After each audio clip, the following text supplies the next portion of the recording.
What's good, guys? Welcome back to the channel. Hope everybody is having a phenomenal day and an even better week. This is going to be episode 6 of a 13-part series where I cover all the bases to making an attention-grabbing nightclub after movie / party video or recap. At this point in the series, we've done all the groundwork. We've got the gear, we've shot the footage, organized all of our photos and videos, picked the song, and started to find the rhythm and flow to our video. If you missed any of those videos or you're curious about them, you can check the top link in the description for a link to the playlist. That being said, today we're going to focus on my all-time favorite technique in camera transitions. I'll be sharing with you guys what this raw footage looks like when I shoot it, what it looks like inside of a project, how I film these whip pans and spins so that you can implement it in your next party video or recap. We're going to break these transitions down into handheld movements and gimbal movements. Starting off with handheld movements, my most used transition would have to be a camera whip. You're going to want to do these fast to take advantage of the motion blur that occurs when you move the camera. This will make it much more seamless, and this is what it looks like.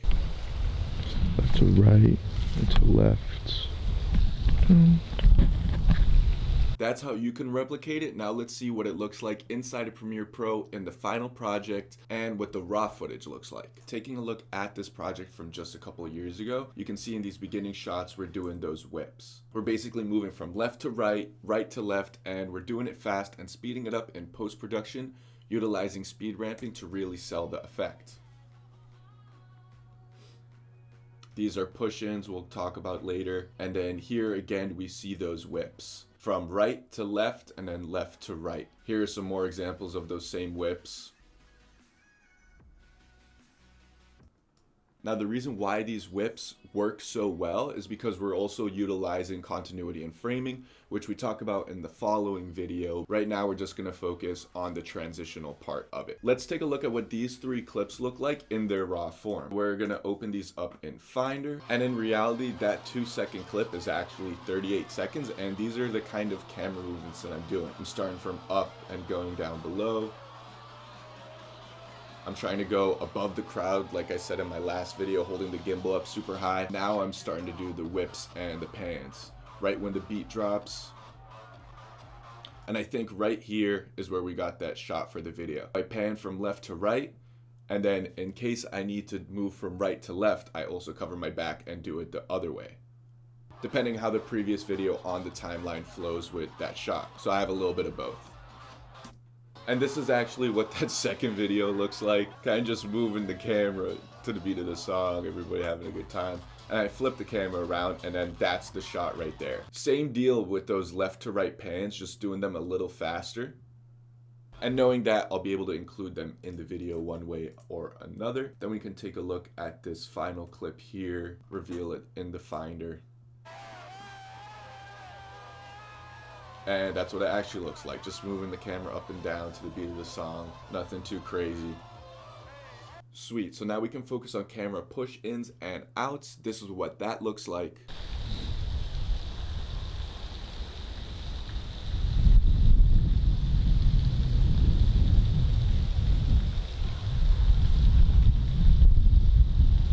And then this is what it looks like inside of Premiere Pro. Here we got a push in, push in, push in, trying to keep it consistent, continuity, and then at the end we have a push out. Just because we had so many shots going forward after one another that we got to switch it up and introduce some kind of other shot. And I'm sure after this push out, we have some other kind of push out, or because this was like a sort of push out mixed with a spin, that the following shots are going to be somewhat similar. See how this shot kind of like spins outwards?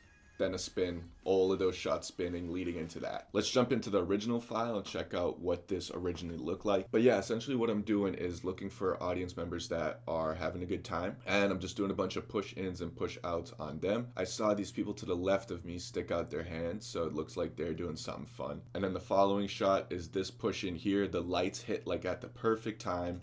And then we'll check out this final clip here. Yeah, a couple more push-ins here. This is my buddy, that's why I got the camera on him. But yeah, more push-ins, and you can see it's not always on the first shot. Like I'm trying to get a push-in here, but this one just didn't work out. Felt kind of awkward. And then this one's even more awkward. And then after that, you can see I transition from the push-ins. I see a good opportunity with the beat drop to go and do some whips and pans. It doesn't seem like I ended up using those in the final video. This is actually a good push-in shot as well. It looks like it's a little out of focus, so that could be why I didn't use it. And that's what this section of the video looks like in the project and the raw footage itself. Now we're actually going to move on to this section right here, which is when I spun outwards from this clip. So I pushed out, and because there was like a slight spin to it, you can also add some rotation in post-production. I'm going to continue that spin and move right into a bunch of spinning shots. And because we just saw his hands there, then I can move into following the hand movements because we were just focused on his hands going up. But yeah, that has to do with continuity and framing, which we'll talk about in the next video. So let's focus on the spinning as of right now. So this is what that looks like when you're holding the camera.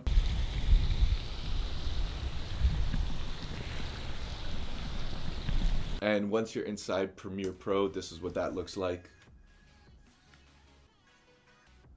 Really just doing a full spin with the camera in your hand and moving backwards at the same time. We'll take a look at this clip here because this clip is a great example of just how many times you have to spin on the beat. I end up using this one because the light just passes right by as I'm spinning. Spinning in, spinning out, doing both, hoping that I have some kind of footage that's going to work at some point. Now I'm doing some whips and pans, so you can see it's kind of just like a mix and match of all of these in the same shot, especially when that beat hits. And then this is what that spinning shot looks like with the DJ. So I've got a bunch of whips and pans across the DJ deck. I don't even know what you call it, but it's a shot we haven't really seen just yet, so I thought that would be interesting. And I kind of already planned out that I was going to do some spins, or I already did them throughout the night and thought that would be a cool way to connect them and for the audience to see something different than just people partying. So that's a shot we end up using there. It looks super great, of course, because of that motion blur. Like right here, you can see it. It's kind of hard to tell what's going on, which makes it perfect to then introduce into this shot where there's a speed ramp. And we were just focused on his hands, so we're focused on them again, and then we just follow them up. And this is what it looks like in the final product.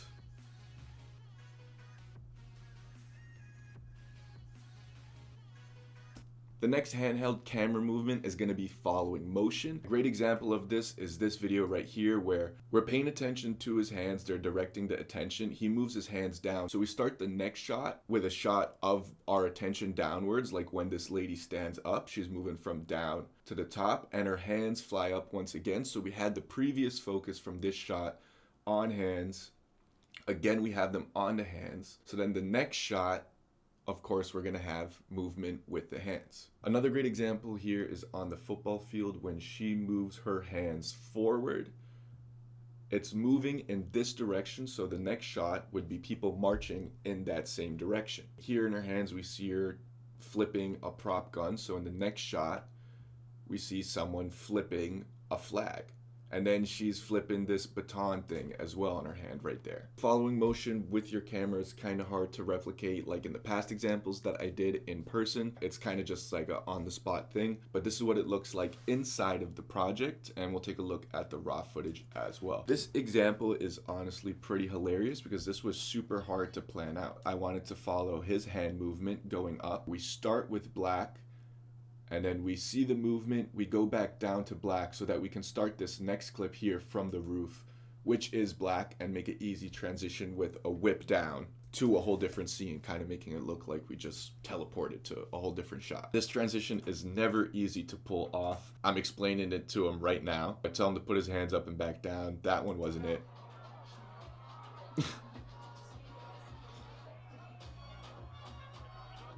You ready? Yeah, see this part here. He's laughing. Now someone's talking with him, so we didn't get to do it. Now his focus is away. I gotta try and explain it to him again, or wait for the beat to drop. Ends up totally forgetting that we were just so focused on doing that. I think this is the one that we just went with. I was tired of trying to do it after 3-4 times. And it honestly turned out pretty good. It's super hard to time as well, because you got to move your camera up, hold it at the top so it's long enough for you to actually see the transition. And as his hands go back down, you got to move your camera down too. So this wasn't perfect looking back, but with speed ramping and shooting it in 60 frames per second, it's a lot easier to pull off. You also have to think about how loud it is inside of the club, and you having to be like, put the hands up, put them back down, and they're focused on DJing as well, and there's people all around you pushing you around, and you're just trying to get this shot. 3, 2, 1. You gotta do it here. Together here. Okay, here. Just doing it that way. 3, 2, 1. Here. Put it here. Here. 3, 2, 1. All I do is win. Put it here.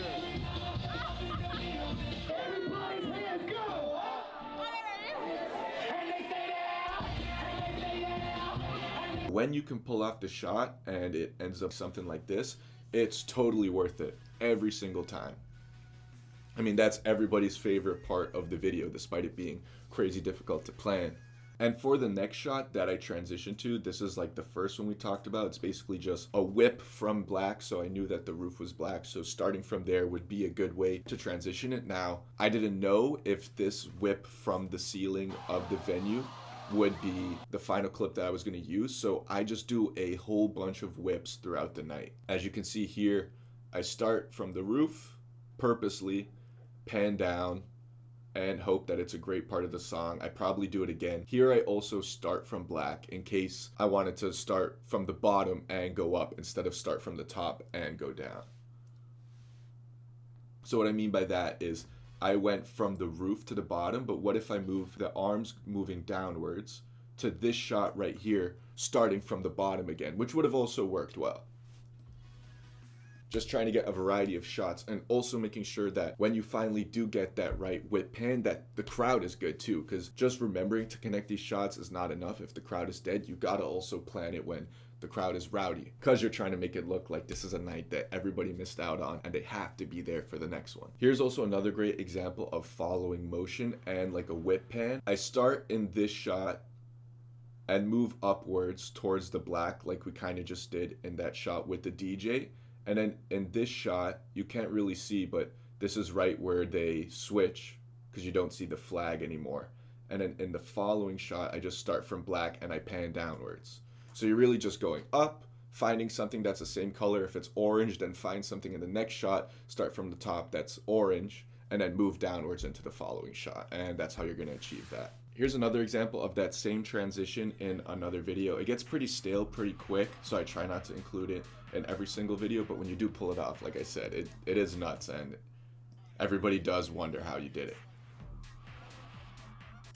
Taking a look at the raw footage for this one as well, it's equally as hilarious in trying to explain to the artists while they're focused doing their thing that we have to get this shot.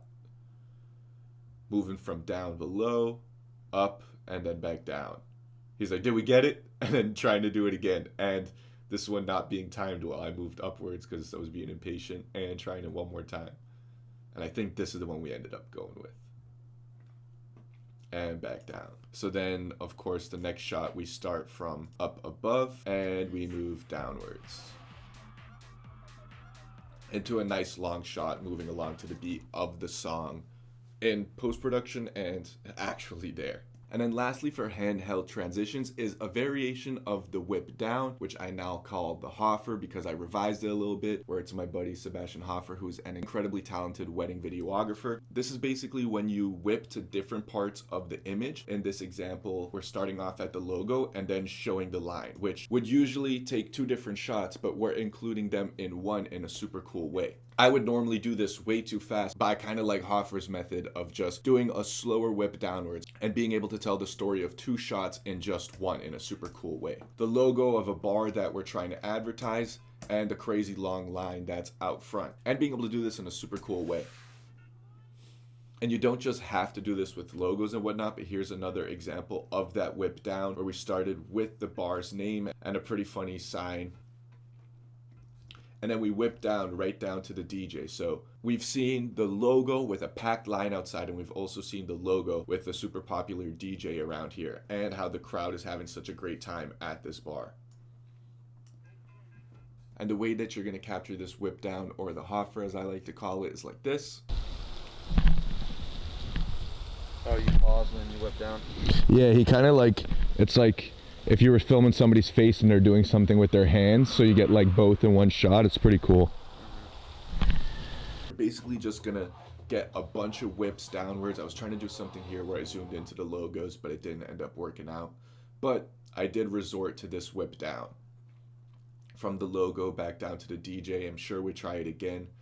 Another whip down. Just trying to get it right and line up that when I whip down, there's something fun happening.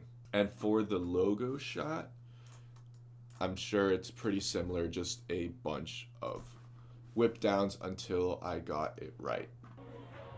Yeah, it's a 48-second clip. I tried to do one of these.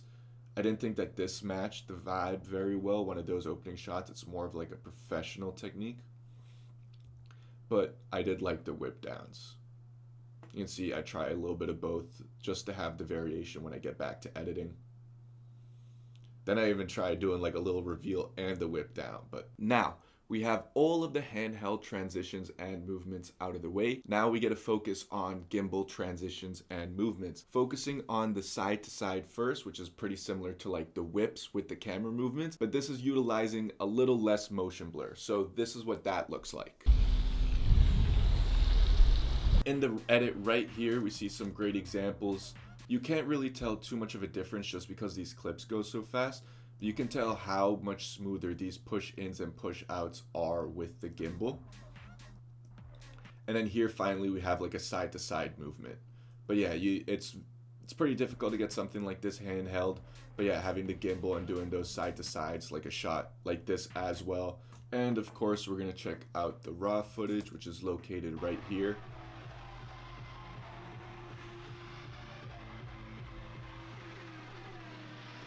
And you can see just moving around with the gimbal how little shake there is compared to doing it handheld.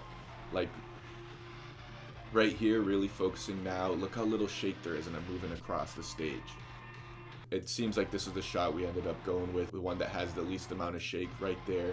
Confetti in the air, smoke cannon going off. And then when I got back to editing, what we really did was just slow this down. If we click Command R on the keyboard, you can see that I slowed it down to 40% because this was shot in, let's find out, 60 frames per second at 4K. Also looks like this was on the 14 to 24 millimeter lens because there's not too much distortion on the sides like there is with the 8mm that I own. Here's another example of the gimbal side to sides, just super smooth. And when moving from left to right and then right to left, it kind of gives you that whipping and panning motion, and I think it just really fits like these sorts of videos super well. There's not too many unique gimbal movements that I incorporate inside of my videos that I don't do handheld, just because they happen so quick and you can't really notice whether it was handheld and or on a gimbal unless you do like a panning down shot of the logo or like some kind of expansive wide opening shot to the start of your videos. That's really what I utilize the gimbal for. However, this last one that I want to discuss today are push-ins and push-outs, because I do them kind of differently on a gimbal. What I'm doing is taking advantage of the height that you're able to get with it and really getting above people and moving outwards like I'm going to show in this example here.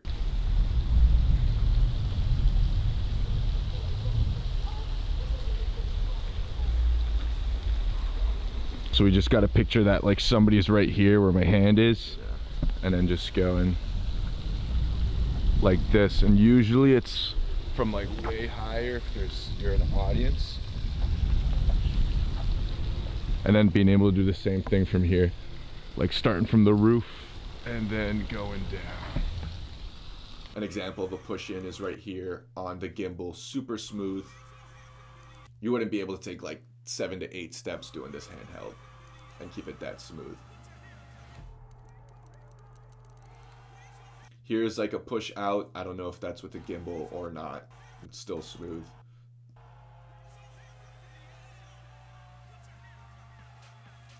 Here are some push-ins. That's handheld. That's a gimbal shot. Those were a bunch of push-ins with the gimbal, and we're just all putting them back to back.